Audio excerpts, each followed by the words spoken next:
Okay, now in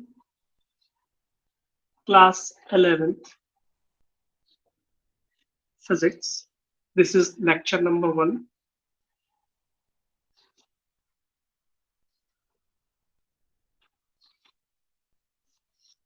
okay, देखो, चूंकि हम लोग स्टार्ट कर रहे हैं फिजिक्स, इसलिए पहले ध्यान रखना हमको क्या क्या पढ़ना है, कैसे कैसे पढ़ना है, ठीक है ना। चैप्टर नंबर 1 अभी मैं स्टार्ट नहीं करूंगा।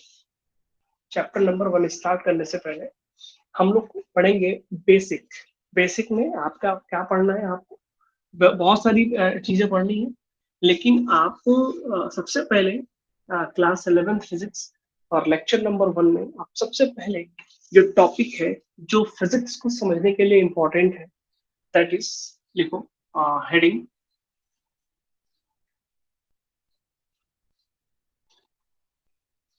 Mathematical tools. This is the chapter name, mathematical tools.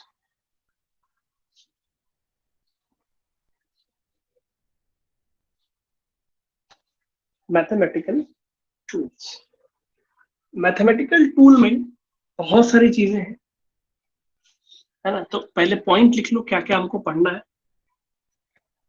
पहले आपको पढ़ना है differentiation,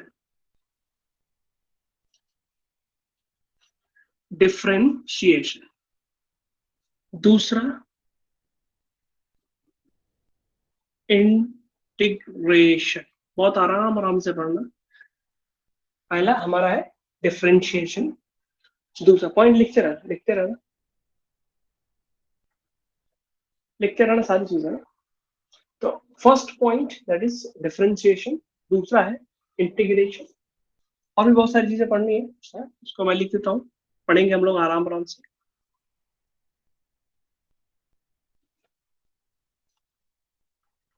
trigonometry, trigonometry,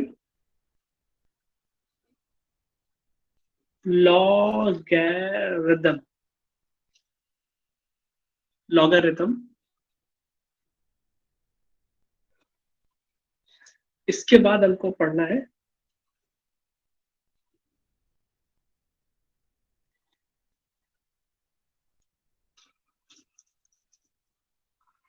straight line पढ़ना,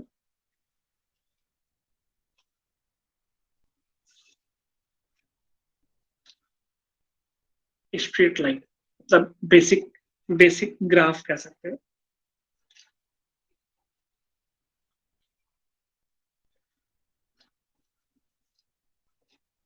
बेसिक ग्राफ्स,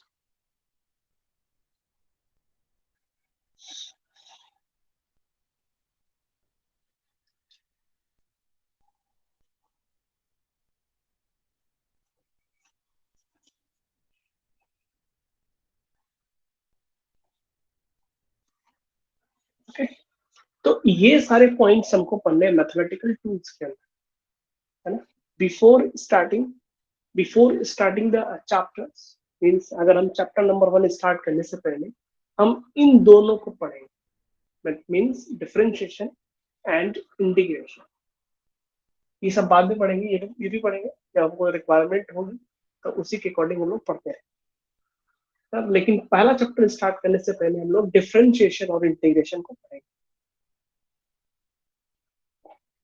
ठीक है। और एक बात जो बुक से रिलेटेड है ना, ध्यान रखना। बुक से रिलेटेड क्या है, बुक से रिलेटेड ये है कि आप सबसे पहले, पहली बात करूं बुक में, तो NCERT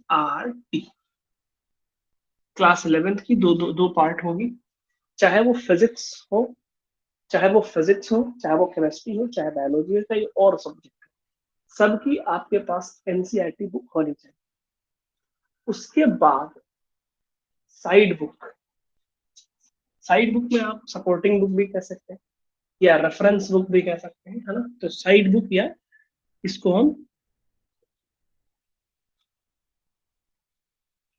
रेफरेंस बुक भी कहते हैं, या साइड बुक भी कहते हैं, है ना। तो रेफरेंस बुक में आपको कौन सी बुक लेनी है वो मैं अभी आपको बताऊंगा, है ना। आप कौन सी बुक परचेज कर सकते हो, है ना। रेफरेंस बुक तो वो डिपेंड करता है कि आप कैसे हो पढ़ने, आपको करना क्या है। रेफरेंस बुक के लिए आप डिपेंड करता है कि आप कैसे हो पढ़ने, है ना। तो एनसीईआरटी बुक के लिए एनसीईआरटी सबको लेना, एनसीईआरटी बुक ये सबको परचेज करना है। और रेफरेंस बुक के लिए दो बुक मैं सजेस्ट करता हूँ। पहली है हमारी एस एल अरोरा, दूसरी है कुमार डॉट मित्तल। दो बुक है। फिर फिजिक्स की बात कर रहा हूँ, फिजिक्स की बात कर रहा हूँ। रेफरेंस बुक के लिए फर्स्ट नंबर पे एस एल अरोरा, दूसरे नंबर पे है कुमार मित्तल। और ये दूसरे नंबर वाली मैं प्रीफर करता हूँ। दोनों बुक अच्छी है, नो प्रॉब्लम, लेकिन सेकंड वाली मैं प्रीफर करता हूँ। इस सेकंड वाली क्यों, इसके पीछे लॉजिक है, इसके पीछे रीजन। M I audible? मेरी मेरी आवाज सुनाई दे रही सबको? वीडियो भी क्लियर होगा I think. Yes sir. Yes sir. Okay, तो ये बातें बेसिक चीजें हैं। अभी मैं फिजिक्स नहीं पढ़ा रहा हूँ, अभी मैं बेसिक चीजें बता रहा हूँ आपको। एनसीईआरटी सभी के पास होनी चाहिए। रेफरेंस बुक के लिए आप ऐसा लगोगा या फिर कुमार मित्तल आपके पास होनी चाहिए, ठीक है। रेफरेंस ऐसा अरोड़ा हो या फिर कुमार मित्तल। अब बात आती है कि एस एल अरोड़ा कौन लोग परचेज करेंगे, कुमार मित्तल कौन लोग परचेज करेंगे। देखो, एस एल अरोड़ा में बहुत ज्यादा अमाउंट में क्वेश्चंस दिए हुए हैं, lot of numbers, lot of questions, बहुत ज्यादा। इतने ज्यादा है, इतने ज्यादा है ये कर नहीं पाओगे। एस एल अरोड़ा में इतने सारे क्वेश्चंस दिए हुए हैं कि कर नहीं पाओगे।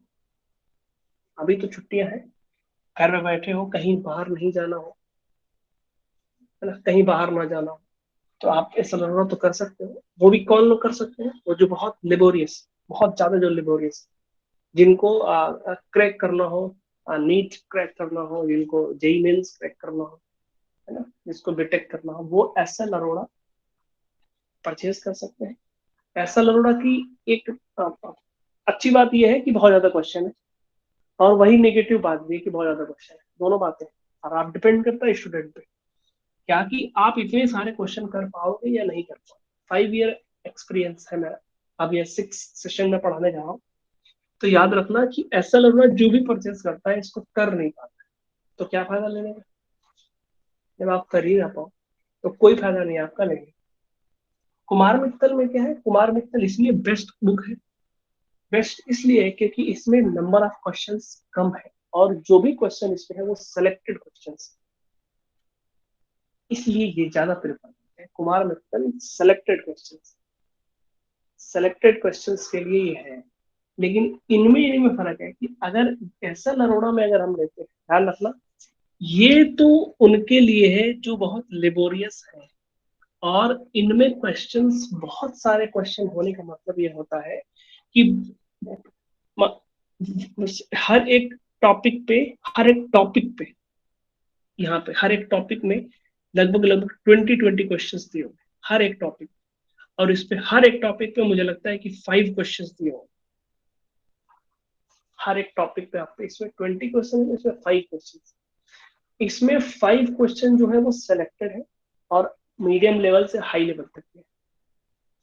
इनमें क्या होता है कि इसमें 10 क्वेश्चन ऐसे हैं बहुत ही बेसिक होते हैं। बहुत बेसिक का मतलब होता है जो बहुत वीक स्टूडेंट, बहुत वीक स्टूडेंट है उसके लिए ये वाली बुक ज्यादा सही, एस एल बहुत वीक स्टूडेंट है। और जो थोड़ा सा एवरेज और थोड़ा सा अच्छा स्टूडेंट है उनके लिए कुमार मित्तल, क्योंकि सिलेक्टेड क्वेश्चन होंगे, आपका टाइम बचेगा, आप बहुत अच्छे से मतलब कर सकते हो। लेकिन जो वीक स्टूडेंट है वो ऐसा लौड़ा ही परचेज करेंगे। जो मीडियम और जो अच्छे स्टूडेंट है, आपको खुद पता होगा, मुझे नहीं पता कौन ज्यादा अच्छा है कौन वीक स्टूडेंट है, आपको खुद पता होगा।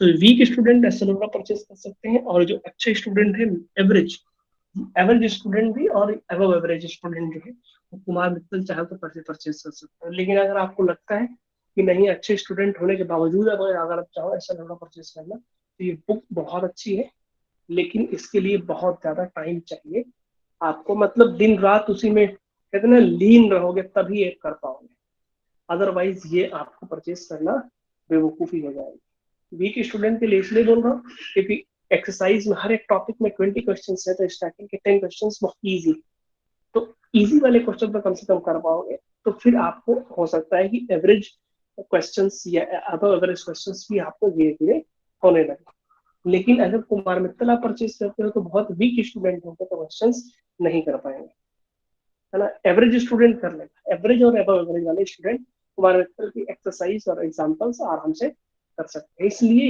इन दोनों बुक को परचेज, दोनों अच्छी बुक है मेरे हिसाब से। इसमें कम क्वेश्चन है इसलिए मैं इसको प्रेफर करता हूँ, और इनमें बहुत ज्यादा क्वेश्चन है जो कि इम्पॉसिबल, इम्पॉसिबल नहीं कह सकते, ये बहुत ज्यादा हार्ड है, इसको कोई कर नहीं पाता है इतने सारे क्वेश्चन, लेकिन इसे कर सकते। और एक और बात, एक और खास बात यह है कि इस कुमार मित्तल वाली बुक में दो दो टाइप की बुक आती है, एक आईसीएससी के लिए अलग आती है और एक सीबीएसई के लिए अलग आती है ना। तो आप कोई भी परचेस कर सकते हो, सीबीएसई या आईसीएससी वाली, क्योंकि दोनों का सिलेबस सेम है। ये जो कुमार मित्तल वाली बुक है, ये फातिमा के स्टूडेंट यानी आईसीएससी स्टूडेंट वाले पढ़ते हैं इसको, थोड़ा सा लेवल हाई होता है इस कुमार मित्तल का, है ना। तो आप इसको लेके पूरे सारे क्वेश्चंस करो या फिर इसको सिर्फ करो, दोनों का लेवल जो हाई लेवल है दोनों का सेम, यानी दोनों बुक आपके नीट के लिए और जेई मेंस के लिए, JEE Mains not JEE advance, JEE Mains और जेई मेंस और नीट के लिए दोनों बुक बहुत अच्छी है ना। एक बात याद रखना कि मैं खुद जेई मेन क्वालिफाई हूँ, ध्यान रखना इस बात का कि मैं खुद जेई मेन नहीं होता था, नाम इसका दूसरा था, इसका नाम था AI ट्रिपल ई, अब वही वही चीज है, बस नाम बदल गया जेई में। तो मैं जेई मेन खुद मैं क्वालिफाई, तो जेई एडवांस जो है वो मैं क्वालिफाई नहीं, जेई एडवांस आईआईटी के लिए होता है, तो ये मैं क्वालिफाई नहीं हूँ, इसलिए मैं इसकी बात कभी नहीं करूँ, जेई एडवांस की बात मैं कभी नहीं करूंगा कि मैं ये पढ़ा दूंगा तो जेई एडवांस क्वालिफाई कर लोगे, मैं पढ़ा दूंगा तो जेई एडवांस क्वालिफाई कर लोगे, क्योंकि मैं खुद क्वालिफाई नहीं हूँ तो मैं क्या बताऊँ, मैं खुद क्वालिफाई नहीं। हाँ, जेई मेन क्वालिफाई हूँ मैं, जेई मेन से लेवल लो आता है नीट का, नीट का, और नीट की फिजिक्स थोड़ा इजी होती है as compare to JEE Mains. तो मैं ये कह सकता हूँ कि हाँ, अगर अच्छे से पढ़ोगे तो जेई मेन और नीट क्वालिफाई कर सकते हो, जैसा कि बहुत सारे स्टूडेंट पर ईयर इस मऊ से ही क्वालिफाई भी करते हैं, नीट तो नहीं क्वालिफाई करते लेकिन जेई मेंस क्वालिफाई कर लेते हैं। नीट क्यों नहीं क्वालिफाई कर पाते, उसके पीछे भी रीजन है, उसके पीछे भी रीजन है, नीट क्यों नहीं क्वालिफाई कर पाते, कर सकते हैं नो प्रॉब्लम, लेकिन उसके पीछे रीजन है क्यों नहीं कर, लेकिन जेई मेन क्वालिफाई करता है, एडवांस नहीं कर पाता, है ना। तो ध्यान रखना इस बात का कि जो क्वालिफाई किया हुआ है वो खुद तो वो करा सकता है, लेकिन जो खुद क्वालिफाई नहीं किया वो क्या कर पाए, करा पाए, है ना। इसलिए बहुत सारे टीचर्स भी होते हैं, बहुत सारे स्टूडेंट, बहुत सारे लोग ऐसे भी होते हैं जो कहते हैं कि मैं पढ़ा दूंगा तो ये हो जाएगा, मैं पढ़ा दूंगा वो हो जाएगा, खुद क्वालिफाई नहीं कर पाए तो दूसरों को क्या क्वालिफाई करें, है ना। लेकिन आप फंडामेंटल चीजों को पढ़ना चाहिए आपको। कोई भी बुक है, आपको आपको एनसीईआरटी फॉलो करना ही है, चाहे वो फिजिक्स हो, चाहे वो केमिस्ट्री हो, चाहे वो मैथमेटिक्स हो, चाहे वो इंग्लिश हो, हिंदी हो, फिजिकल हो, जो, लेकिन साइड एनसीईआरटी बेसिक बुक के साथ साथ आपको रेफरेंस बुक भी पढ़नी पड़ेगी, है ना। एनसीईआरटी क्यों पढ़नी है, देखो एनसीईआरटी अगर आप सिर्फ पढ़ोगे, सिर्फ एनसीईआरटी पढ़ोगे तो आपको एनसीईआरटी समझ में नहीं आएगी। एनसीईआरटी सिर्फ पढ़ोगे आप तो डायरेक्टली अगर एनसीईआरटी पढ़ना चाहो तो आपको शायद समझ में ना आए, क्योंकि एनसीईआरटी की लैंग्वेज टफ होती है, एनसीईआरटी की लैंग्वेज काफी टफ होती है, और जो साइड बुक होती है या रेफरेंस बुक जो होती है उसकी लैंग्वेज काफी इजी होती है ना, हमको अपनी आ, अपने लैंग्वेज में ये लिखी होती है, बहुत इजीली हम इसको समझ सकते हैं। तो ये वही की बात रही रेफरेंस बुक की, किसी भी सब्जेक्ट की बात कर रहा हूँ मैं, आपको रेफरेंस अगर आपको स्टडी अच्छी करनी है, यानी एक एक टॉपिक को आपको पढ़ना हो, एक एक चीज अगर आपको समझ में आनी है, तो याद रखना कि आपको साइड बुक आपके पास होनी चाहिए, ठीक है। ऐसा मत देखना कि बहुत ज्यादा महंगी आ रही है तो परचेस ना करें, है ना, इतनी फीस लग रही है और इतनी सारी चीजें, इतने ज्यादा एक्सपेंडिचर्स होते ही हैं, इसलिए आप साइड बुक ही अपने पास रखना, है ना। तो एनी डाउट टू एनीवन, कुछ पूछना चाहते हो इसमें से तो पूछ सकते हो, नो प्रॉब्लम। अभी मैं कुछ भी नहीं पढ़ा है, अभी तो मैं स्टार्ट कर रहा हूँ। ये बहुत बहुत इंपॉर्टेंट जो जो चीजें बता रहा हूँ, ये बहुत ज्यादा इंपॉर्टेंट है।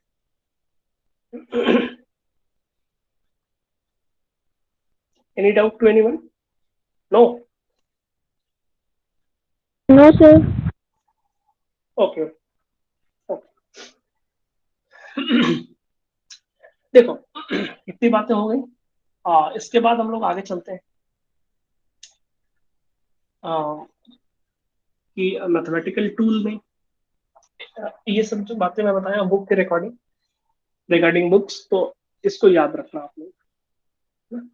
कि कौन सी बुक हमको परचेज करनी है, कैसे करना है।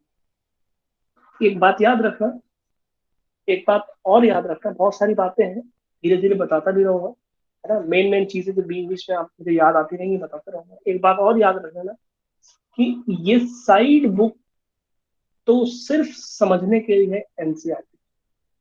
साइड बुक किस लिए है? समझने के लिए है एनसीईआरटी। यानी साइड बुक कॉन्सेप्ट्स को एक्सप्लेन करेगी, और मेन कॉन्सेप्ट क्या है या मेन क्वेश्चंस क्या है, मेन एग्जांपल्स क्या है, ये बताएगी आपको एनसीईआरटी। यानी इनको पहले चैप्टर इन सारे बुक से चैप्टर कंप्लीट करके फिर हम एनसीईआरटी के क्वेश्चंस को, एनसीईआरटी के एग्जांपल को, एनसीईआरटी के एक्सरसाइज को हम सॉल्व करेंगे। क्यों करेंगे एनसीईआरटी? क्योंकि एनसीईआरटी ही एक ऐसी बुक है जो किसी भी कंपटीशन के लिए बेसिक बुक है।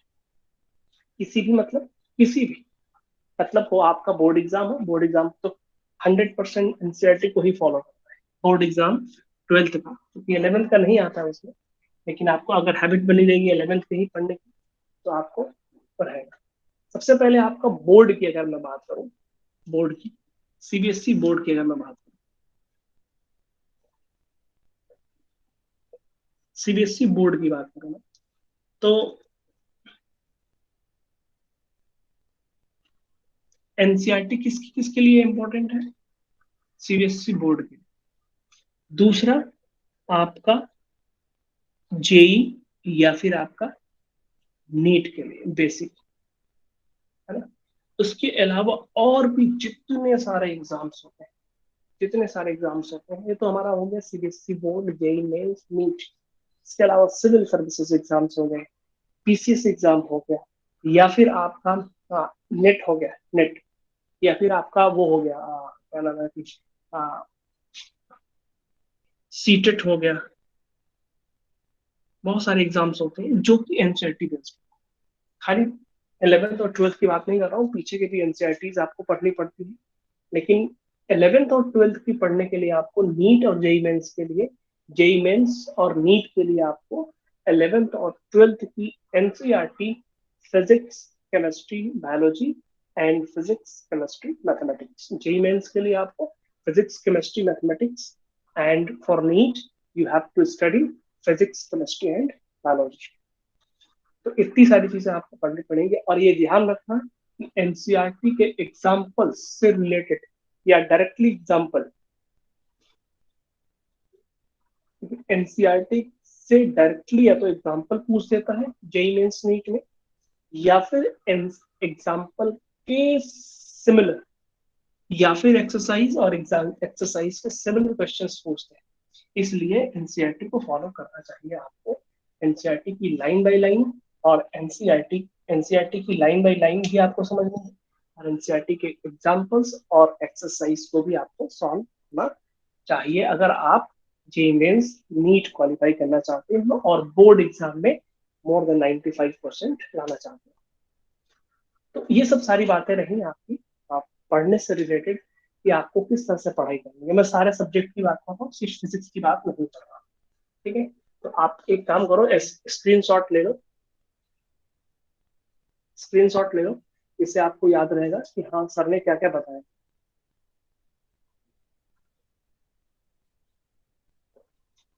डन। Yes sir. स्क्रीनशॉट ले लोगे तो याद रहेगा इससे। सभी लोग स्क्रीनशॉट लेना, मिटा दूंगा इसको। चलो एक्सक्यूज मी सर। बताओ। सर एचसी वर्मा कैसी रही, मतलब व्हाट अबाउट एचसी वर्मा? देखो मैं आपको बता दूं, एस सी वर्मा बहुत अच्छी बुक बहुत अच्छी बुक है एस सी वर्मा। लेकिन S C Verma basic concept के लिए नहीं। अगर आप एस सी वर्मा सॉल्व करना चाहते हो,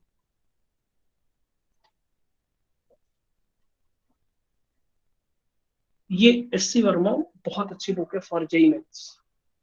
नीट वाले तो इसको टच करने की कोई जरूरत नहीं, क्योंकि उसका लेवल थोड़ा हाई होता है, और नीट के क्वेश्चंस का लेवल उतना हाई नहीं होता है। तो जेई मेंस के लिए जो प्रिपेयर कर रहे हैं वो एस सी वर्मा सॉल्व कर सकते हैं। और भी बहुत सारी बुक्स आती है ना, मैं इनमें क्यों नहीं पढ़ना चाहता हूँ, इसमें इसलिए नहीं पढ़ना चाहता हूँ क्योंकि एस सी वर्मा बेसिक नहीं, बेसिक नहीं है। इसलिए मैं क्या बोलूंगा, आप पहले काम करोगे, अगर एस सी वर्मा पढ़ना चाहते हो तो पढ़ो, नो प्रॉब्लम। आप पहले क्या करोगे, रेफरेंस बुक से कोई चैप्टर पढ़ोगे, पहले कंसेप्ट को क्लियर करोगे, पूरा एक कंप्लीट चैप्टर पढ़ लोगे।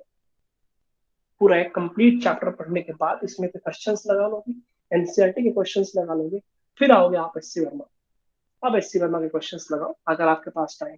इसीलिए कहते हैं कि जो पढ़ने वाले स्टूडेंट हैं उनको उनको सिर्फ पढ़ना, सोना और खाना, ये 3 चीज आनी चाहिए, तब तो कर पाओगे। यही नहीं हो पाता है, एनसीईआरटी रेफरेंस बुक नहीं हो पाती है, एनसीईआरटी नहीं हो पाती है, फिर तब तो जाओगे एस सी वर्मा पे। एस सी वर्मा डायरेक्ट लगाने लगोगे, नहीं हो पाएगा। बेवकूफी बिल्कुल भी मत करना कोई स्टूडेंट। पहले ही एस सी वर्मा उठा ले और कुछ समझ में ना आया, उसके बाद क्या होगा, कोई चीज अगर समझ में नहीं आती है, कोई चैप्टर या कोई टॉपिक या कोई सब्जेक्ट समझ में नहीं आता है, तो फिर क्या होता है, अरे छोड़ो नहीं पढ़ो। फिर उससे क्या होता है, इंटरेस्ट धीरे धीरे कम होने लगता है, और इससे इंटरेस्ट धीरे धीरे कम हो जाएगा तो फिर आप कुछ नहीं पढ़ पाओगे।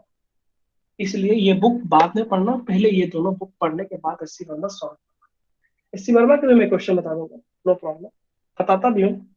लेकिन बहुत सारे स्टूडेंट स्टार्टिंग में क्या होता है ना, उनके सीनियर्स या उनके जानने वाले जो है वो बता देते हैं कि एस सी वर्मा बहुत अच्छी बुक है, पढ़ो। पढ़ना, हर चीज का मेथड आपको पता होना चाहिए कि क्या पहले क्या करना है, फिर क्या। मैं एस सी वर्मा दोनों बुक, बल्कि चारों बुक सॉल्व कर चुका हूँ। दोनों 11th की और 12th की दोनों बुक सॉल्व कर चुका है। और इसमें कुमार मित्तल में पढ़ा हूँ, और एस एल अरोड़ा में नहीं पढ़ा था अपने टाइम पे। कुमार मित्तल पढ़ा हूँ, फिर एस सी वर्मा पढ़ा हूँ, एनसीईआरटी भी नहीं पढ़ा। तो कुमार मित्तल और एस सी वर्मा ये सॉल्व मैं खुद किया। तो इसको बाद में रखना, पहले इन दोनों को, क्योंकि बेसिक अगर आपको नहीं, बहुत सारे स्टूडेंट हैं हर बार लेके आते हैं एस सी वर्मा, ऐसे पढ़ी रह जाती है, तो 4 क्वेश्चन पूछते हैं, जब फिर नहीं आता है तो मैं कितना बता पाऊंगा। क्योंकि मैं किसके लिए पढ़ा रहा हूँ, मैं यहाँ पे नीट और जेई मेंस की प्रिपरेशन नहीं कर रहा। पहली बात आपको मन में ये होना चाहिए कि मैं यहाँ पे जेई मेंस या जेई एडवांस या फिर नीट की प्रिपरेशन नहीं कर रहा हूँ। मैं यहाँ पे आपको सिर्फ और सिर्फ according to the CBSE syllabus, मैं यहाँ आपको बेसिक चीजें पढ़ाऊंगा सिर्फ। हाँ, आप अगर आपका बेसिक क्लियर होगा तो आप एस सी वर्मा हो या फिर जेई मेंस या फिर नीट के क्वेश्चंस बिल्कुल कर सकते हैं, नो प्रॉब्लम। लेकिन आपको मैं सिर्फ यहाँ पे किस लिए हूँ, बेसिक चीजें पढ़ाने के लिए। तो एस सी वर्मा के भी मैं क्वेश्चन बता दूंगी, है ना। उसके अलावा कोई और भी बुक होगी, है ना, जेई एडवांस को छोड़ के जेई मेंस लेवल तक की जो भी बुक होगी, मैं उससे क्वेश्चन आपको सेपरेटली बता दूंगा, नो प्रॉब्लम। लेकिन बाकी के लोगों का टाइम वेस्ट नहीं करूंगा, इसलिए मैं पहले बता दे रहा हूँ, एस सी वर्मा जो लोग परचेस करना चाहते हैं वो कर लें, लेकिन पहले इनको पढ़ने के बाद एस सी वर्मा पढ़ेंगे, ठीक है ना। Yes, okay sir. चलो अब हम लोग स्टार्ट करते हैं। आप लोगों ने ये तो लिखा होगा, कुछ तो लिखा ही होगा। ये 5 चीजें 6 चीजें तो लिखी होंगी आप लोगों ने। तो अब बात कर लेते हैं थोड़ा सा टॉपिक। ये 2 चीजें, डिफरेंशिएशन और इंटीग्रेशन, ये बहुत इंपॉर्टेंट, मोस्ट इंपॉर्टेंट, बल्कि है 6 के 6 इंपॉर्टेंट, लेकिन ये दोनों बहुत इंपॉर्टेंट, डिफरेंशिएशन एंड इंटीग्रेशन।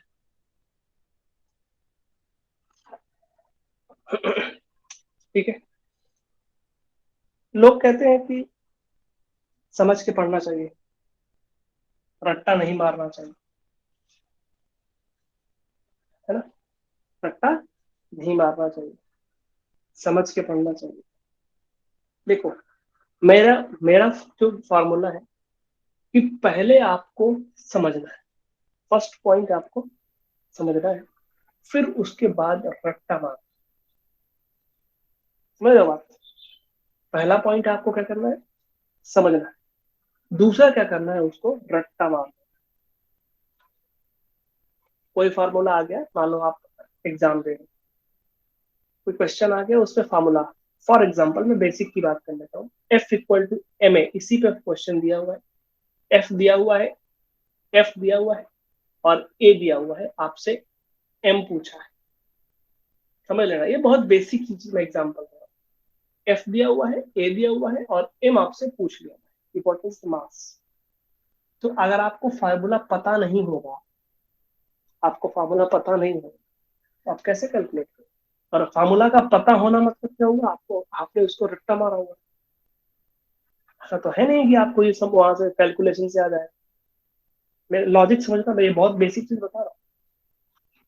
मैं ये कह रहा हूँ कि आपने F equal to M A, ये आपने रट्टा मारा हुआ है, याद किया हुआ है, तभी आप इस क्वेश्चन को सॉल्व कर सकते हो कि F गिवन हो, A गिवन हो और मास आपसे पूछ रहा हो। अगर आपको फॉर्मूला ही नहीं पता, कैसे सॉल्व कर पाओ? तो अगर आपको F equal to M A याद है, इसका मतलब आपने रट्टा मारा होगा, आपने इसको लर्न किया। सेम इसी तरीके से मैं 11th की बात कर रहा हूँ, अराउंड 40 अराउंड 40 डेरिवेशंस है, अराउंड 40 डेरिवेशंस, और अगर मैं मानूं तो अराउंड 100 फॉर्मूलेज,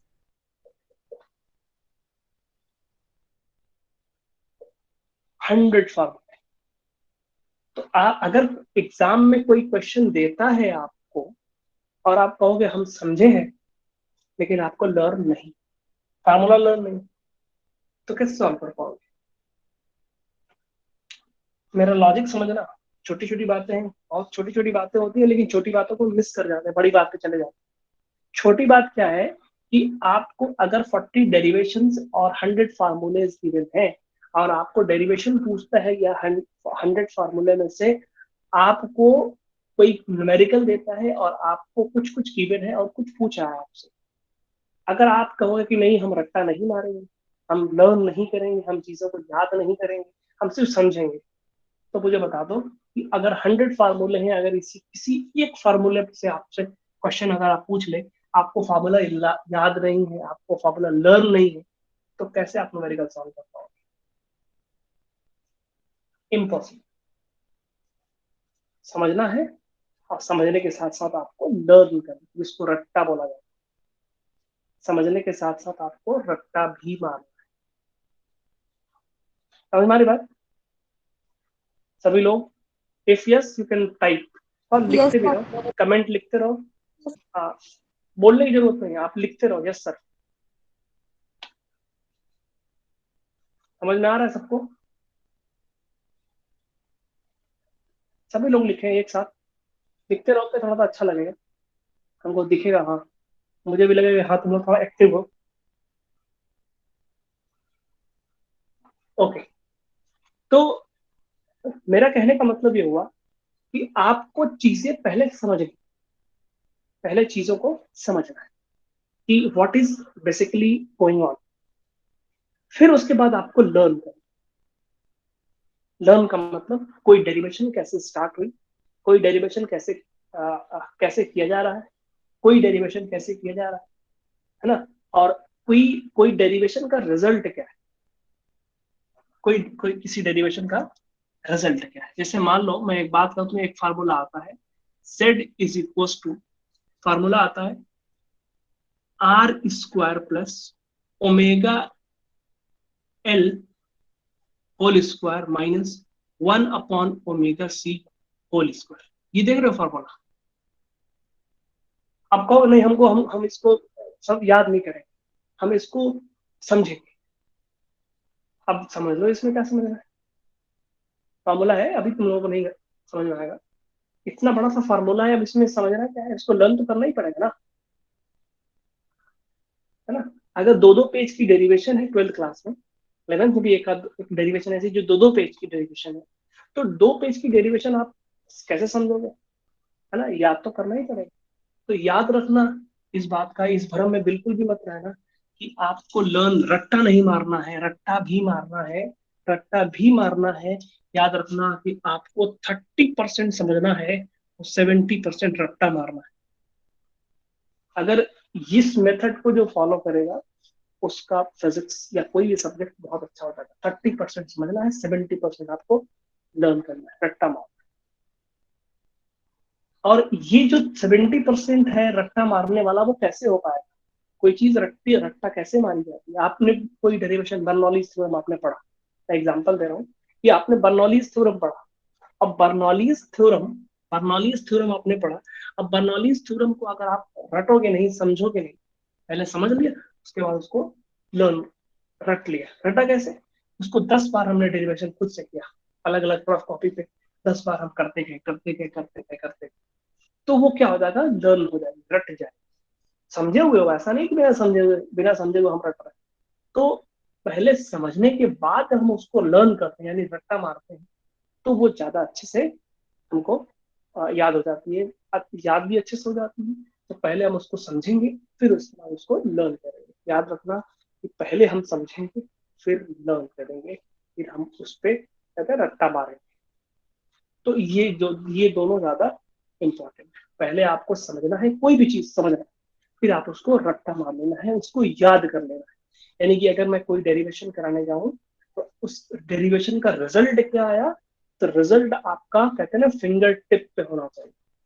मैं अगर पूछूं, बताओ बताओ इसमें इम्पिडेंस का फॉर्मूला क्या है इन एलसीआर सर्किट, मैं एग्जांपल दे रहा हूँ, डरो नहीं।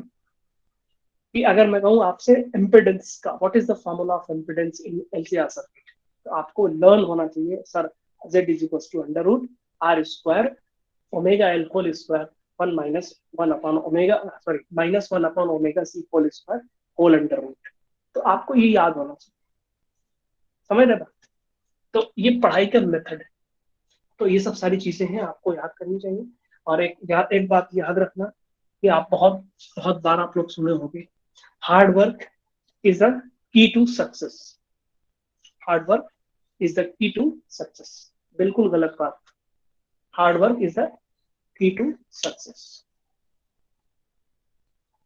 सुना है ना? अरे सुना है, यस और no? Hard work is the key to success, हाँ बहुत से लोगों ने सुना होगा, बिल्कुल गलत बात। सुना है, सुना होगा, सभी लोगों ने सुना होगा। हार्ड वर्क नहीं, हार्ड वर्क नहीं, smart work. Very good, very good, very good, very smart work. Hard work तो गधे करते हैं ना, हार्ड वर्क तो बेचारे गधे करते हैं, हमको हार्ड वर्क थोड़ी भी करना है ना, हमको हार्ड वर्क नहीं करना, हमको स्मार्ट वर्क करना है। कैसे? इसका भी एग्जांपल है। देखो अगर मैं कहूँ कि ये मऊ है, ठीक है, और ये मऊ है, और ये हमारा वाराणसी है, और ये हमारा गोरखपुर है, ठीक है। और अगर कोई ट्रेन चलती है मऊ से गोरखपुर की तरफ, और इसकी स्पीड मान लेते हैं 100 किलोमीटर पर आवर, स्पीड तो काफी अच्छी है, 120 मान लो थोड़ा, ठीक है, 120 स्पीड तो बहुत अच्छी है।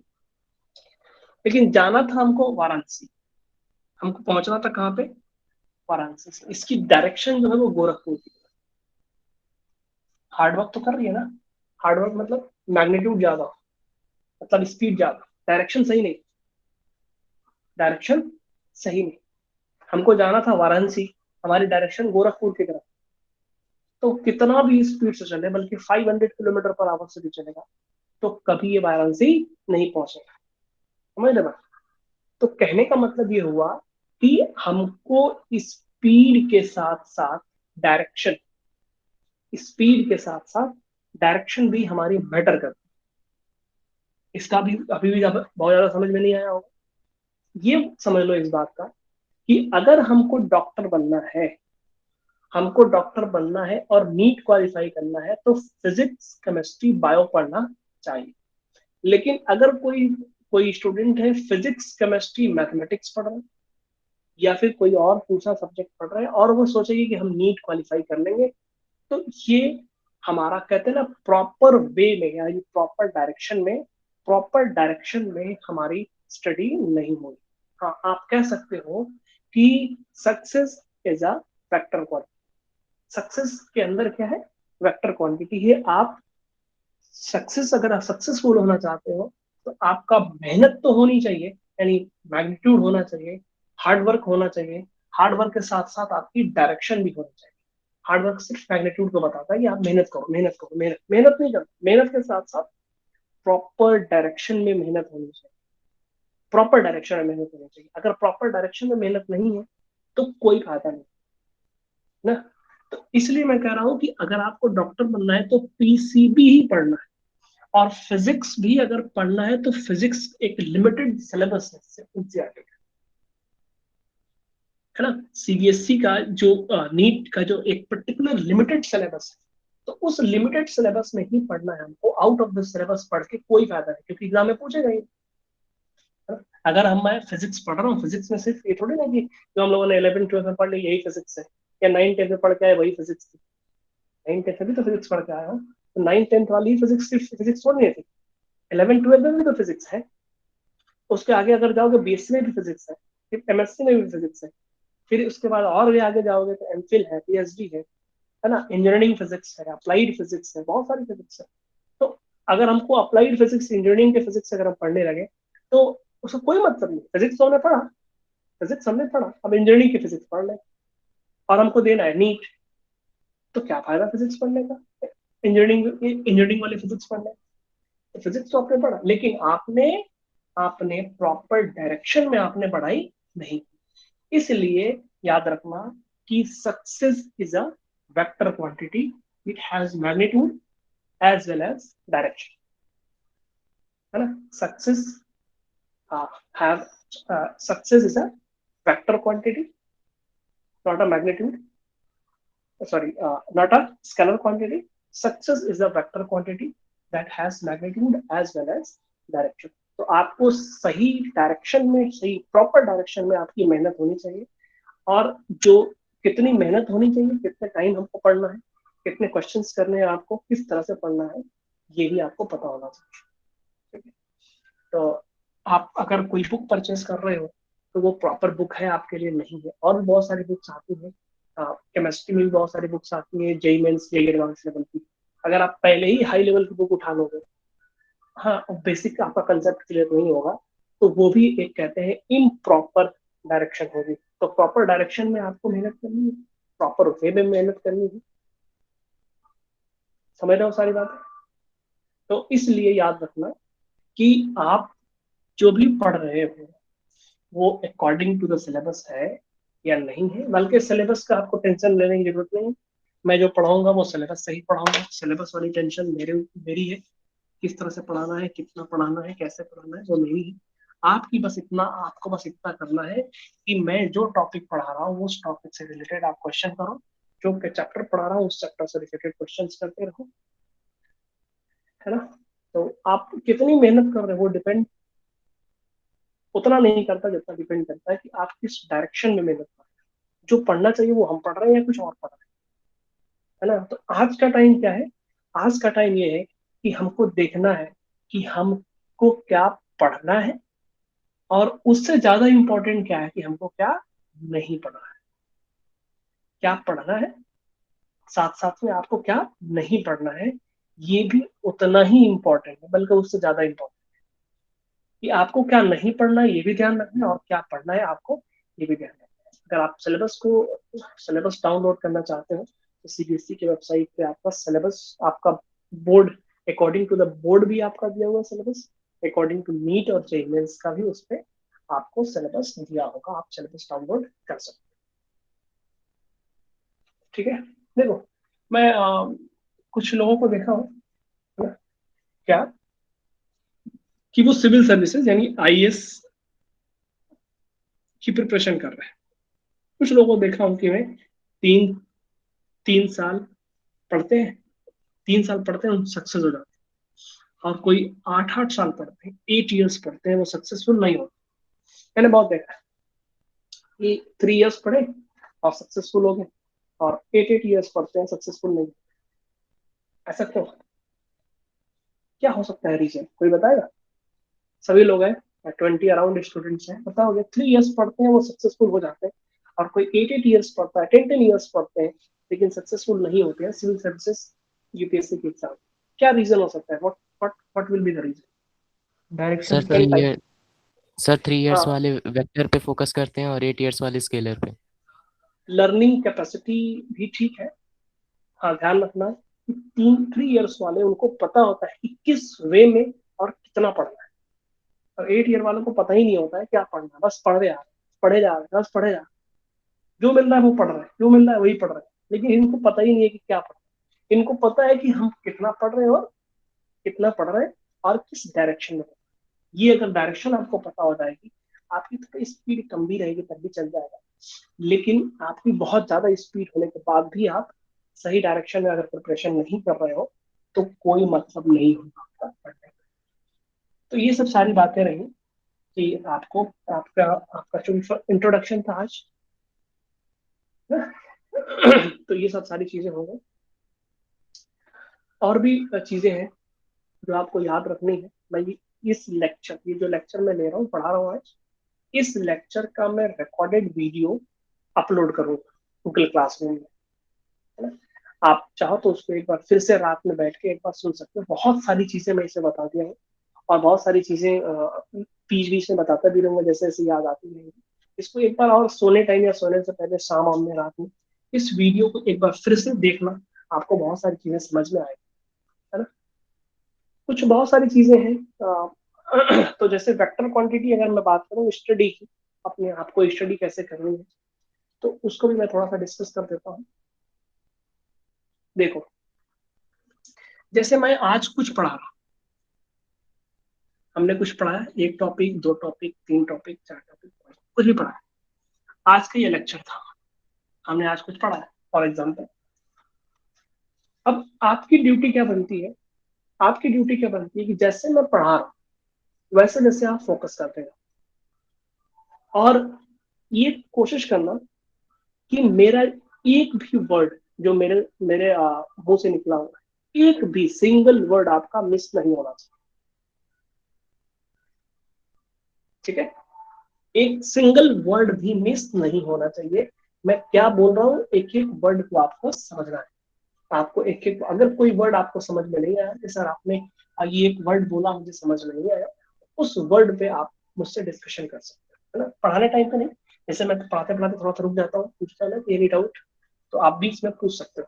मैं पूछूं अगर एनी डाउट, तो सर हाँ जी सर आप ये समझ में नहीं आया, बिल्कुल वहां पर मैं उसका डिस्कशन करूंगा। और जैसे मैं एक टॉपिक कंप्लीट कर लूँ, ऐसे एक लेक्चर कंप्लीट कर लूँ, आपकी क्या ड्यूटी बनती है कि जैसे ही लेक्चर खत्म हो, है ना, सारी क्लासेस खत्म हो जाए, तो पर सब्जेक्ट आप 10 मिनट बोलोगे सर आप 10 ही मिनट की बात कर रहे हैं, पर सब्जेक्ट आप 10 मिनट दोगे। इसको समझना, इसको ध्यान से समझना मैं क्या बता रहा हूँ, बहुत इंपॉर्टेंट चीज है। ये पढ़ने का तरीका है, स्टाइल बताता है ना, ये डायरेक्शन बता रहा है कि आपको कैसे पढ़ाई करनी। मैं कोई लेक्चर पढ़ाया, आपने 2 पेज, 3 पेज, 4 पेज जो भी लिखा आपने, आप पूरा पढ़ने के बाद आप शाम में या रात में जब भी आप बैठोगे, तो 10 मिनट मेरे सब्जेक्ट पे देना, बल्कि हर सब्जेक्ट पे एटलीस्ट 10 मिनट, एटलीस्ट। आपके पास काम नहीं है, आपको कहीं शादी में जाना पड़ा, कहीं और जाना, तब भी, कहीं भी, कितना भी बिजी हो आप, आपको एटलीस्ट 10 मिनट पर डे आपको देना उससे ज्यादा भी दे सकते हो, लेकिन कम से कम 10 मिनट तो दे रहे हैं। क्या करोगे 10 मिनट में? 10 मिनट में आप रिकॉल करोगे, सर ने ये पढ़ाया था, यस, सर ने ये पढ़ाया था, यस, सर ने ये पढ़ाया था, यस, सर यहाँ पे क्या बोल रहे थे, वो वो क्या होगा आपका माइंड में, वो बार बार घूमे। सर यहाँ पे क्या बोल रहे थे, वो आपके माइंड में घूमे। सर यहाँ पे क्या बोल रहे थे, माइंड में वो आपके घूमे। सर यहाँ पे क्या बोल रहे थे, सर यहाँ पे क्या बोल रहे थे, आपको घूमेगा आपके माइंड। बहुत सारे पॉइंट्स ऐसे होंगे जो लिखा दिए जाएंगे, आपके नोट्स कॉपी में हो जाएंगे, लेकिन बहुत सारे पॉइंट्स ऐसे भी होंगे जो हो सकता है कि टीचर लिखा ना पाए, और आपको लग रहा होगा, आपको फील हो रहा होगा कि ये पॉइंट सर ने यहाँ पे बताया था, है ना। तो ये पॉइंट सर ने बताया था, लेकिन हो सकता है कि 2 4 10 दिन के बाद मैं भूल जाऊं। तो यहीं पे आप जहां पे आसपास आपको वो एरो बनाने के बाद अपना कमेंट लिख लो कि यहाँ पे क्यों ऐसे लिखा गया। अगर एक स्टेप के बाद दूसरा स्टेप किया गया, आपको ऐसा फील हो रहा है कि हो सकता है कि 2 4 10 दिन के बाद भूल जाऊं मैं, तो यहाँ पे आप बीच में कमेंट डाल लो कि ये लाइन, इसके बाद ये वाली लाइन कैसे आई, क्या किया सर ने, है ना, एडिशन किया, सब्ट्रैक्शन किया, जो भी। तो जहां जहां आपको लग रहा है कि हाँ यहाँ पे कमेंट मुझे लिख देना चाहिए अपने अपने आप से, तो आपको लिख लेना चाहिए अपने आप से। तो ये 10 मिनट आपका लगेगा उस लेक्चर को रिवाइज करने में, और रिवाइज करने के साथ साथ उसमें एडिशनल कमेंट्स को लिखने में। लिखने से फायदा क्या होगा कि जब भी आप 2 महीने 4 महीने के बाद फिर से रिकॉल करोगे चैप्टर को, तो आपको बिल्कुल बहुत इजीली समझ में आएगा। With in 10 minutes you can recall the chapters. ठीक है, तो ये पढ़ने का तरीका भी। और पूरा लेक्चर करने के बाद, एक टॉपिक पे पढ़ने के बाद, उस टॉपिक से रिलेटेड आप क्वेश्चंस कर सकते हो। और जब पूरा चैप्टर कंप्लीट हो जाए, तो जो आपके पास साइड बुक है उससे आप एक्सरसाइज क्वेश्चंस को आप करते रहोगे। तो ये जो रिवीजन है, रिवीजन, ये अगले लेक्चर पढ़ने से पहले ये रिवीजन हो जाना चाहिए।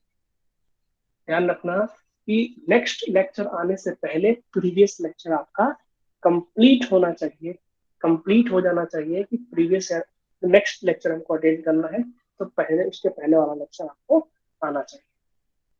तो और ये जो रिवीजन है, रिवीजन इज मैंडेटरी, बहुत ज्यादा जरूरी है रिवीजन। बिना रिवीजन, क्योंकि देखो कोई भी चीज होती है ना, रिवीजन से बार बार रिपीटिशन से हमारा माइंड क्या है, वो रिपीटिशन से उन चीजों को लर्न करता है।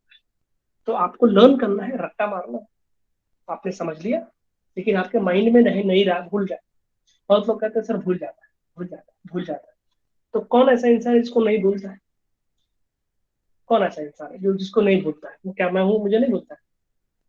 कौन ऐसा इंसान है जिसको नहीं भूलता है? सब कुछ लोग स्टूडेंट बोलेंगे सर हमको पढ़ते हैं भूल जाते, पढ़ते तो कौन किसको नहीं भूलता है? सबको भूलता है भाई, सबके पास। भूलता इसलिए है कि तुम सोचते हो कि एक बार पढ़ ले, हम कंप्यूटर स्कैन कर लिए, है ना, अब स्कैन हमने कर लिया, अब कोई जरूरत नहीं है पढ़ने, तो वो तो भूल ही जाए। बार बार उसको 10 बार पढ़ो ना, 20 बार पढ़ो, 50 बार पढ़ो, कैसे भूल जाएगा? ऐसे कैसे भूल जाएगा? तो धीरे धीरे लर्न होता है, धीरे धीरे चीजें याद होती है, एक बार में थोड़ी ना कोई याद होता है। आप 10 बार पढ़ो, 20 बार पढ़ो, कैसे भूल जाएगा देखना। लेकिन आप सोचो कि एक बार पढ़ के याद होता है? कंप्यूटर स्कैनर नहीं है कि हमने स्कैन कर लिया, एक एक पॉइंट, एक एक लाइन, एक एक डॉट याद हो गया, ऐसा नहीं होता। आपको मेहनत करनी होगी, आपको 1 बार 2 बार 3 बार 10 बार 20 बार 100 बार। अगर आपको 10 बार करने से भी भूल जाता है तो आप 20 बार करें, 20 बार पे भी भूल जाता है 50 बार करें, 50 बार में भूल जाता 100 बार करें। कैसे भूल जाएगा? ऐसे कैसे भूल जाएगा? लेकिन उसका भी एक प्रॉपर तरीका होता है। तो मैं इसलिए कह रहा हूँ कि इसको बार बार रिवाइज करना, बार बार रिवीजन टाइम है ना, रिवीजन के लिए आपको बहुत ज्यादा टाइम नहीं लगेगा। रिवीजन में आपका सिर्फ 10 मिनट लगता है, एक लेक्चर को रिवाइज करने में आपका 10 मिनट लगता है। तो एक चैप्टर को रिवाइज करने को मैं बार बार इसलिए कह रहा हूँ कि बार बार रिवाइज करने से क्या होता है, वो चीजें माइंड में बैठ जाती है, उसको हम रट्टा मारना। तो रट्टा मारना इसका मतलब ये नहीं कि आप उसको बोल बोल के रट्टा मारना, नहीं, उसको बार बार प्रैक्टिस करते रहो, रिवीजन करते रहोगे तो वो चीजें लर्न हो जाएगी, है ना। जैसे मैं एग्जांपल देता हूँ, स्टार्टिंग में आपको बहुत ज्यादा प्रॉब्लम, जब आप स्टार्टिंग में आप पढ़ने की कोशिश करोगे तो आपको बहुत ज्यादा प्रॉब्लम होगी, क्वेश्चंस नहीं होंगे, प्रॉब्लम होगी, एक क्वेश्चन में 1 घंटे में भी नहीं हो पाएगा, बहुत ज्यादा प्रॉब्लम। एक क्वेश्चन आपको 1 घंटे भी लग सकता है कर, कोई बात नहीं, लगने दो, जैसे आप सभी को साइकिल चलाना आता होगा, साइकिल जब स्टार्ट कर रहे थे सीखना, याद करना उस टाइम पे जब कोई सिखा रहा था तुमको साइकिल चलाना या बाइक चलाना, तो जब साइकिल चला रहे थे, स्टार्ट कर रहे थे, तो फुल फोकस आपका साइकिल पे था, मतलब कि कहीं गिर ना जाए, है ना, कहीं किसी के साथ भिड़ ना जाए, एक्सीडेंट ना हो जाए, कोलिजन ना हो जाए किसी के साथ। फुल फोकस आपका साइकिल पे होता था कि साइकिल चलाते रहे, लेकिन एकदम ध्यान से, अगर सामने से कौन जा रहा है नहीं देखते थे, है ना, क्या जा रहा है नहीं, बस सामने देखते थे, बगल में क्या हो रहा है हमको पता नहीं, इधर क्या हो रहा है पता नहीं। लेकिन एक टाइम ऐसा आया, धीरे धीरे चलाते चलाते चलाते चलाते चलाते चलाते चलाते अब क्या हो गया होगा, प्रैक्टिस, इतनी ज्यादा प्रैक्टिस हो गई कि हमको पता ही नहीं होता कि हम पैडल मार रहे हैं। स्टार्टिंग में क्या होता है कि पैडल भी मारना है, हैंडल भी देखना है, सामने कौन आ रहा है ये भी देखना है, कब ब्रेक लेना है, ब्रेक मारना है तो सोचना पड़ता था कि ब्रेक लेना है, तो ध्यान देते थे कि अच्छा हाथ से ब्रेक लेना है, पैडल मारना है, तेज चलना है तो पैर को तेज मारना पड़ता है। ये सब चीजें आपको स्टार्टिंग में सोच के करनी पड़ती। लेकिन अब क्या हो गया, जब प्रैक्टिस बहुत ज्यादा हो गई, क्या सोचते हो कि अब पैडल मारे आगे चलना है ना, तो अपने आप होता है, सब अपने आप। साइकिल चला रहे होगे इधर, चल रहे होगे इधर, देख रहे होगे इधर कौन आ रहा है, इधर कौन आ रहा है, इधर क्या है ना, इधर क्या है उधर क्या है, सब चीजें देखते हुए चलते हैं। और बल्कि अच्छी भी चलती है, कहीं लड़ती भी नहीं। तो उनकी कैसे आई, प्रैक्टिस से आई।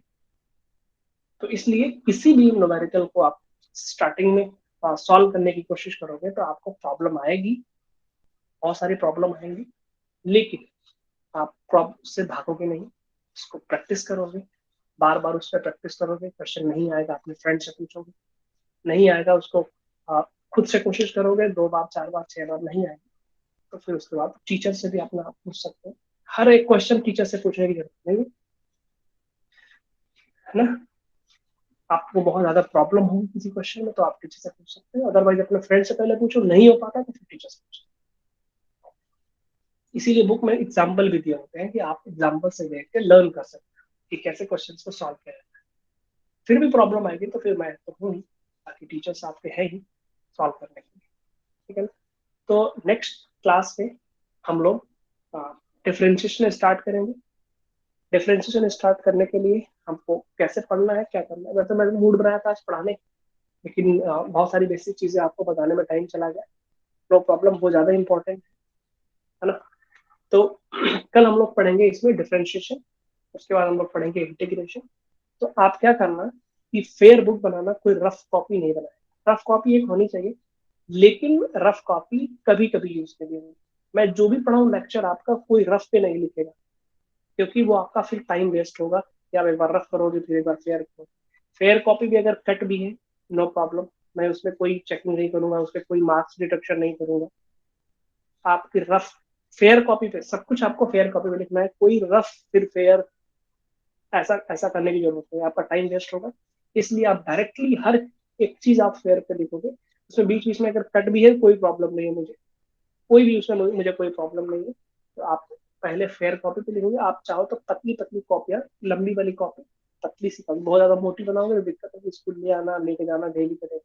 पतली कॉपी, पतली पतली बनाना, उससे फायदा क्या होगा, ताकि आपको ले आने में और ले जाने में, कैरी करने में थोड़ा ईजी हो जाए, ठीक है। बाकी चीजें अगर आपको कोई प्रॉब्लम हो तो पूछ सकते हैं, अदरवाइज हम लोग डिफरेंशिएशन कल स्टार्ट, डिफरेंशिएशन को कल स्टार्ट करते हैं। आज इतना ही रहने देते हैं, बहुत सारी बातें हो गई। Okay, any problem to anyone, any question? अगर कोई क्वेश्चन है तो ठीक है, अदरवाइज कल भी पूछ सकते हो। फिर हम लोग स्टार्ट करते हैं कल, तब तक के लिए bye bye, thank you, you may leave the class, thank you. Thank you, sir. Thank Thank you, you, sir. sir. Thank you, sir.